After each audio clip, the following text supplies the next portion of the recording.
से दर्शन कराई देबोगे, तोरा मेला घुमाई देबोगे, माई से दर्शन कराई देबोगे।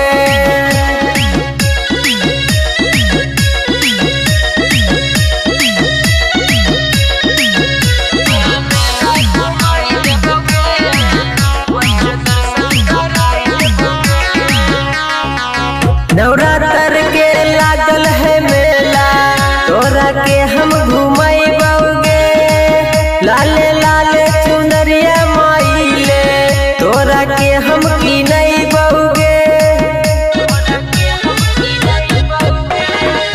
नवरात्र के लागल है मेला, तोरा के हम घुमाइबोगे, लाले लाले चुनरिया माइले, तोरा के हम किनइबोगे। दुर्गा माई से तोरा गोरिया, दुर्गा माई से तोरा गोरिया दर्शन हो जइतौगे, तोरा मेला घुमाई देबोगे, माई से दर्शन कराई देबोगे, तोरा मेला घुमाई देबोगे, माई से दर्शन कराई देबोगे।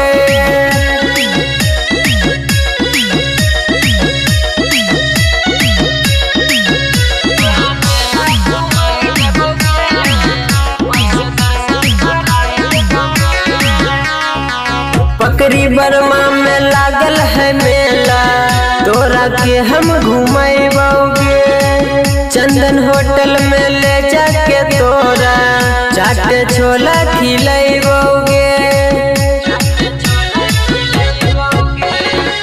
पकरी बर्मा में लागल है मेला, तोरा के हम घुमाइबोगे, चंदन होटल में ले जाके तोरा चाट छोला खिलाइबोगे। स्वीटे संगम में तोरा गोरिया, स्वीटे संगम में तोरा गोरिया बारा किनाई देबोगे, तोरा मेला घुमाई देबोगे, चाट छोला खिलाई देबोगे, तोरा मेला घुमाई देबोगे, चाट छोला खिलाई देबोगे।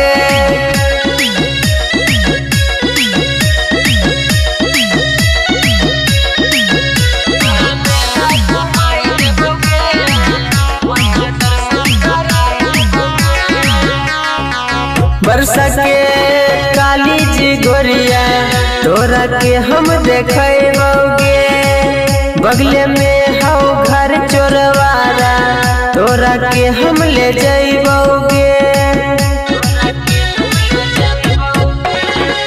बरसा के काली जी गोरिया, तोरा के हम देखइबोगे, बगले में हौ घर चोरवारा, तोरा के हम ले जइबोगे।